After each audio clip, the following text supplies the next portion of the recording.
O Papa Francisco revelou em sua futura autobiografia que foi alvo de homens-bomba durante sua visita ao Iraque, mas foi salvo por uma dica da inteligência britânica. Quando o sol se levanta sobre a Praça de São Pedro, uma tensão silenciosa preenche o ar. Sussurros sobre a possível despedida do Papa Francisco se espalham entre os fiéis. Após uma década de reformas inovadoras, o primeiro Papa jesuíta e líder latino-americano deixou uma marca indelével na Igreja. Mas à medida que as especulações se intensificam, uma pergunta candente permanece. Seu papado está chegando ao fim? Com o peso de seu legado transformador sobre seus ombros, poderia o humilde pastor estar se preparando para passar o manto? O futuro do Vaticano pode estar à beira de uma mudança histórica, a jornada de um jesuíta para Roma. Quando Jorge Mário Bergoglio subiu a sacada do Vaticano em 2013 como Papa Francisco, ele imediatamente fez história. O primeiro Papa da América Latina, o primeiro Papa jesuíta e o primeiro a adotar o nome Francisco, sua eleição marcou uma mudança dramática na Igreja Católica. Mas quem é o homem por trás do título papal e o que o torna tão singular? Nascido em 17 de dezembro de 1936 em Buenos Aires, Argentina, Jorge Mário Bergoglio era filho de imigrantes italianos. Criado em uma casa modesta com 4 irmãos, sua infância foi moldada pela fé, pelo trabalho árduo e pela humildade. Seu pai trabalhava como funcionário de uma ferrovia e sua mãe cuidava da família. Esse começo humilde plantou as sementes da compaixão e da simplicidade que mais tarde definiriam sua liderança. Aos 17 anos de idade, um momento que mudou sua vida o colocou no caminho do sacerdócio. Depois de lutar contra uma grave infecção pulmonar que o deixou com apenas um pulmão funcionando, Bergoglio experimentou o que ele descreveu como um profundo chamado espiritual. Foi durante esse período vulnerável que ele decidiu dedicar sua vida a servir a Deus. Mas a jornada de Bergoglio não foi comum. Ele se tornou jesuíta, membro da Companhia de Jesus, conhecida por seu rigor intelectual, trabalho missionário e profundo compromisso com a justiça social. Os jesuítas combinavam a erudição com uma abordagem prática para servir os marginalizados, um equilíbrio que se tornou a pedra angular do ministério de Bergoglio. Em 1998, ele foi nomeado arcebispo de Buenos Aires e seu estilo de liderança se destacou imediatamente. Enquanto muitos líderes da igreja viviam confortavelmente, Bergoglio escolheu morar em um pequeno apartamento, andar de ônibus público e cozinhar suas próprias refeições. Essas escolhas não eram simbólicas. Elas refletiam sua profunda crença em viver com simplicidade e ficar perto das pessoas a quem servia. Suas ações lhe renderam o apelido de Bispo das Favelas. Em vez de ficar atrás das paredes da catedral, ele trabalhou diretamente com os pobres, visitando frequentemente as favelas para ouvir suas lutas. Seja defendendo os direitos dos trabalhadores ou ministrando aos sem-teto, o foco de Bergoglio estava sempre naqueles que estavam à margem da sociedade. Quando a renúncia do Papa Bento XVI, em 2013, chocou o mundo, a Igreja Católica se viu em uma encruzilhada. A eleição de Jorge Mário Bergoglio como o 266º Papa marcou um ponto de virada histórico. Quando ele saiu da Basílica de São Pedro, seu primeiro ato deu o tom de seu papado. Em vez de abençoar imediatamente a multidão, ele se curvou e pediu que rezassem por ele. Foi um momento poderoso de humildade que repercutiu em todo o mundo. Sua escolha do nome Francisco foi igualmente simbólica. São Francisco de Assis, um santo do século XII, é conhecido por sua humildade, amor pelos pobres e esforços para reconstruir uma igreja em dificuldades. Ao adotar esse nome, o Papa Francisco sinalizou um papado centrado na simplicidade, compaixão e reforma. Desde sua eleição, o Papa Francisco incorporou os valores de São Francisco, defendendo uma igreja dos pobres. Ele é conhecido por sua liderança prática, optando por lavar os pés de prisioneiros, acolher refugiados e falar francamente sobre questões como desigualdade, mudança climática e justiça social. Ele costuma dizer: "Prefiro uma igreja que esteja machucada, sofrendo e suja porque esteve nas ruas." Mas sua liderança também decorre de suas profundas raízes jesuítas. Os jesuítas são conhecidos por sua ênfase na educação e no diálogo, e o Papa Francisco levou essa tradição para o seu papado. Ele tem trabalhado incansavelmente para promover o diálogo interreligioso, fomentar a inclusão e orientar a igreja no sentido de enfrentar os desafios modernos sem perder sua essência espiritual. A eleição do Papa Francisco foi uma mudança de tom para a Igreja Católica. Suas ações refletem um líder que não tem medo de desafiar a tradição quando ela se desconecta das necessidades do povo. Seja apelando para a misericórdia em vez do julgamento, ou lembrando o mundo de cuidar dos mais vulneráveis, ele lidera pelo exemplo. O Papa Francisco não é apenas um líder da Igreja Católica. Ele é uma ponte entre a tradição e o mundo moderno, oferecendo uma visão de fé fundamentada no amor, na humildade e na ação, mudando o mundo no estilo de Francisco. A jornada do Papa Francisco das ruas humildes de Buenos Aires para o Vaticano foi uma transformação que levou seu profundo compromisso com a justiça social para o cenário global. Como o primeiro Papa da América Latina e um jesuíta profundamente enraizado nos valores da compaixão e da defesa de direitos, seu papado foi definido por uma missão singular: defender os pobres, os marginalizados e os que não têm voz. Desde o momento em que assumiu seu cargo, o Papa Francisco deixou claro que a Igreja deve priorizar as necessidades dos pobres. Ele tem lembrado constantemente ao mundo que os pobres são a parte mais importante da Igreja, pedindo aos católicos de todo o mundo que criem uma Igreja dos pobres. Esse compromisso não é apenas retórica, é evidente em suas ações. Durante uma de suas primeiras visitas oficiais fora de Roma, ele viajou para a pequena ilha italiana de Lampedusa, um dos principais pontos de entrada de refugiados que cruzam o Mediterrâneo.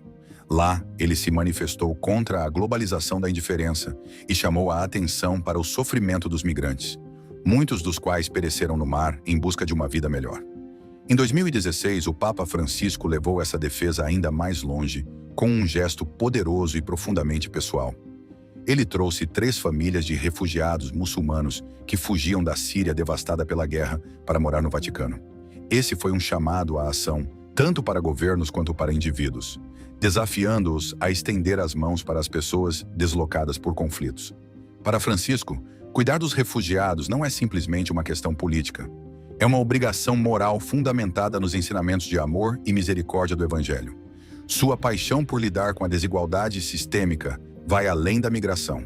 Na América Latina, onde testemunhou em primeira mão os efeitos devastadores da pobreza e dos sistemas econômicos exploradores, Francisco desenvolveu uma crítica contundente ao capitalismo global. Ele o descreveu como uma economia que mata, um sistema que prioriza o lucro em detrimento da dignidade humana, deixando inúmeras pessoas na pobreza. Durante suas visitas à Bolívia e a outras nações com dificuldades econômicas, Francisco pediu uma reimaginação da economia global, uma que priorize a inclusão e a justiça em vez da ganância. Suas palavras tocaram milhões de pessoas, mas também foram criticadas por aqueles que consideraram sua postura radical demais. Para Francisco, no entanto, o Evangelho não deixa espaço para concessões quanto à dignidade humana. Esse compromisso com os marginalizados não se limita aos sistemas econômicos, mas também se estende ao meio ambiente. Em 2015, o Papa Francisco lançou a Laudato Si, uma encíclica inovadora que aborda a mudança climática. O documento era moral, instando o mundo a cuidar de nossa casa comum. O que tornou a Laudato Si particularmente convincente foi o foco de Francisco em como a destruição ambiental prejudica desproporcionalmente os pobres. Ele argumentou que a crise climática não é apenas uma questão ecológica, é uma questão de justiça social. A encíclica foi revolucionária no ensino católico, ligando a fé à responsabilidade ambiental de uma forma que repercutiu muito além da Igreja. Para o Papa Francisco, proteger a Terra está intrinsecamente ligado a proteger seus habitantes mais vulneráveis. Ele sempre lembra seu público de que o clamor da terra e o clamor dos pobres são um só e o mesmo. Suas palavras inspiraram inúmeros ativistas, mas também provocaram reações contrárias, principalmente de indústrias e governos resistentes a mudanças. A abordagem de Francisco à justiça social é radical em sua simplicidade, uma crença profunda na dignidade de cada ser humano. Essa crença sustenta tudo de que ele faz, desde lavar os pés dos prisioneiros até se manifestar contra a guerra, a desigualdade e a exclusão.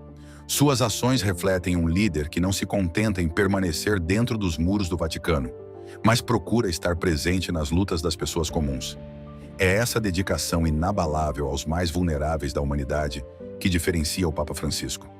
Sua mensagem flui perfeitamente a partir de sua jornada pessoal, um menino das favelas de Buenos Aires que cresceu e se tornou um homem determinado a tirar os outros do desespero.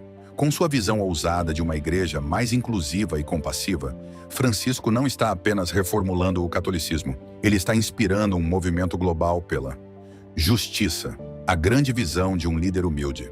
Veja bem, a paixão do Papa Francisco pela justiça social está profundamente entrelaçada com sua humildade, uma qualidade que se tornou uma marca registrada de seu papado. Desde o início, Francisco procurou redefinir o que significa liderar a Igreja Católica. Enquanto muitos poderiam ter abraçado a grandiosidade do papel, ele se distanciou ativamente de suas armadilhas mais opulentas, optando, em vez disso, por viver como um pastor entre seu rebanho. Um de seus primeiros atos como Papa chocou os membros do Vaticano e definiu o tom de sua liderança. Tradicionalmente, os papas residem no Palácio Apostólico, uma residência luxuosa que simboliza a autoridade do papado. Mas Francisco optou por morar na modesta casa de hóspedes do Vaticano, a Casa Santa Marta, onde compartilha as refeições e a vida cotidiana com outros residentes. Essa decisão não foi apenas simbólica, foi pessoal. Ao viver com simplicidade, o Papa Francisco demonstrou que a humildade não é apenas uma virtude a ser pregada, mas uma virtude a ser vivida. Até mesmo sua escolha de transporte, um modesto Ford Focus, em vez da limusine papal, reflete esse compromisso. Esses gestos repercutem muito além dos muros do Vaticano, lembrando a milhões de católicos que a verdadeira grandeza está na simplicidade. Essa humildade se estende à sua abordagem de liderança. Francisco enfatizou que a igreja deve ser um lugar de serviço, não de privilégio. Em suas palavras, um bom pastor cheira as ovelhas é uma metáfora vívida que chama os líderes da igreja a viverem entre as pessoas a quem servem. Esse ethos impulsionou muitas das reformas que ele buscou durante seu período como Papa, especialmente dentro do próprio Vaticano. Uma das metas mais ambiciosas do Papa Francisco foi o combate à corrupção e à ineficiência no Vaticano. O órgão administrativo da Igreja, a Cúria Romana, há muito tempo vinha sendo criticado por seu sigilo, escândalos financeiros e burocracia. Francisco não perdeu tempo para abordar essas questões. Logo no início de seu papado, ele criou uma nova secretaria para a economia, um poderoso escritório financeiro encarregado de supervisionar os fundos do Vaticano e garantir a transparência. Ele não se esquivou de remover cardeais de alto escalão envolvidos em escândalos, enviando uma mensagem clara de que ninguém, independentemente da posição, está acima da responsabilidade.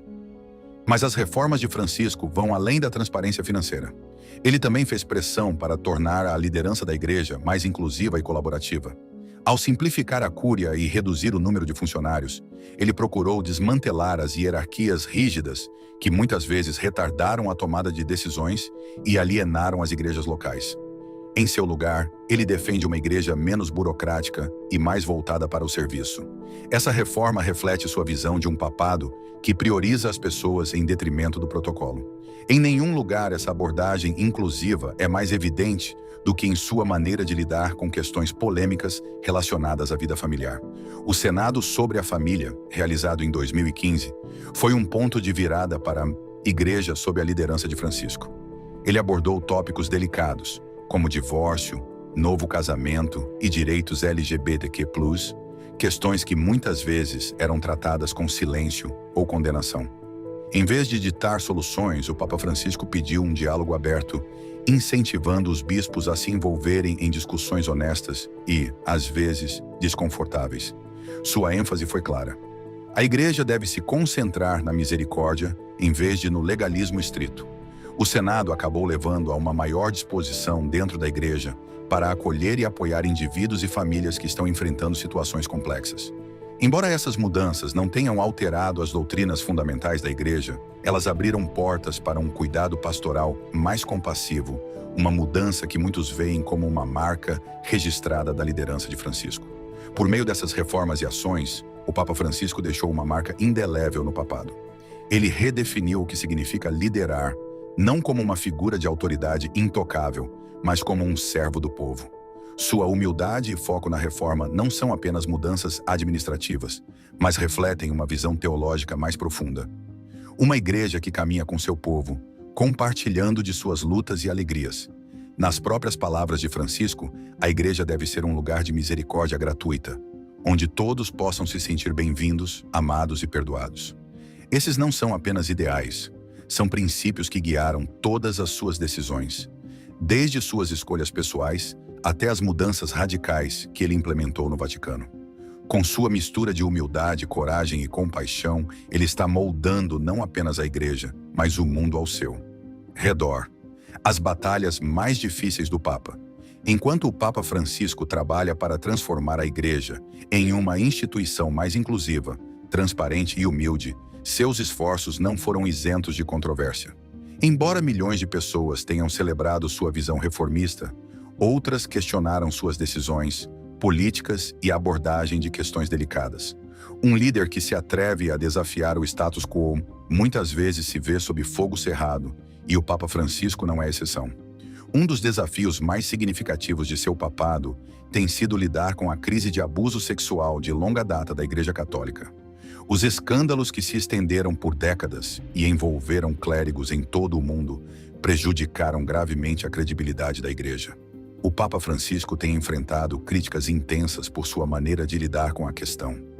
No início de seu papado, ele expressou seu compromisso com a justiça, criando um tribunal especial para investigar os bispos acusados de encobrir os abusos. Em 2018, ele tomou a medida sem precedentes de convocar uma cúpula global de bispos para tratar da crise. No entanto, essas ações foram recebidas com reações mistas.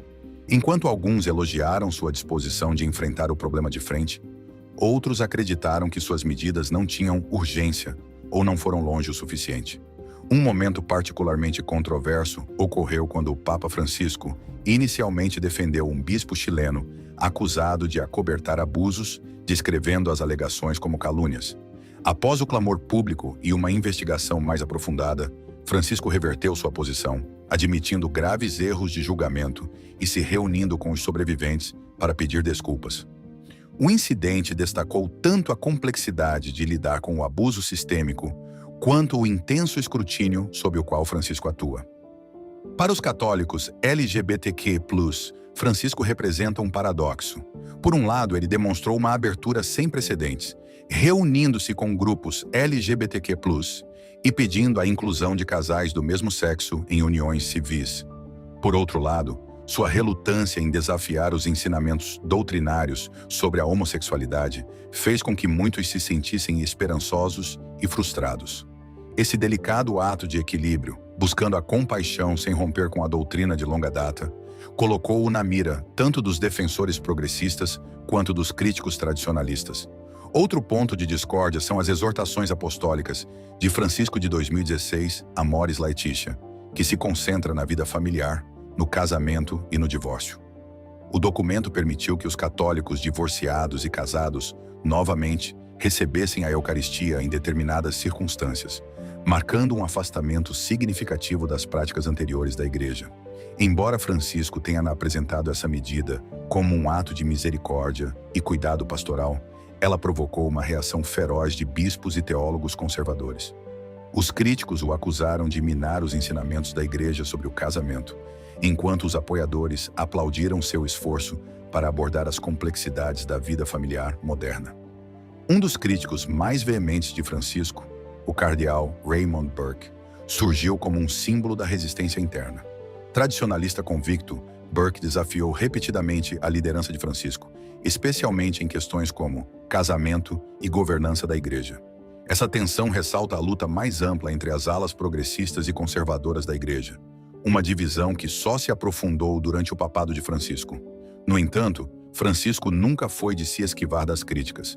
Sua disposição de desafiar sistemas arraigados, confrontar questões difíceis e adotar uma abordagem mais pastoral redefiniu o papado, mesmo que isso gere um intenso debate. Certa vez ele observou que, às vezes, o Papa precisa suportar críticas para ajudar a Igreja a seguir em frente. Esse reconhecimento da divergência, não como uma ameaça, mas como um catalisador para o crescimento, é emblemático de seu estilo de liderança. À medida que Francisco continua a navegar por essas controvérsias, seu papado destaca os desafios de liderar uma instituição global mergulhada em tradições centenárias e, ao mesmo tempo, lidar com as realidades modernas. Seja elogiado por sua coragem ou criticado por seus erros, o Papa Francisco continua sendo uma figura que obriga o mundo e a Igreja a refletir sobre o equilíbrio entre tradição e transformação. Em meio a tudo isso, uma coisa é certa. O legado de Francisco não será definido apenas por suas reformas, mas pela maneira como ele lidou com a tempestade que inevitavelmente as acompanha. Seu papado serve como um lembrete de que a liderança muitas vezes exige andar na corda bamba entre expectativas conflitantes, tendo como guia a fé, a humildade e a visão. O que Francisco deixa para trás? À medida que o Papa Francisco continua a enfrentar os desafios de seu papado, a questão de seu legado fica mais evidente. Seu mandato foi marcado por reformas ousadas, um compromisso com a justiça social e uma ênfase na compaixão em detrimento do dogma. Mas que impacto esses esforços terão sobre a Igreja Católica e o mundo em geral nos próximos anos? Não se pode ignorar a influência global exercida pelo Papa Francisco, que se estende muito além dos limites do Vaticano. Em 2015, durante sua histórica visita aos Estados Unidos, Francisco discursou no Congresso e nas Nações Unidas.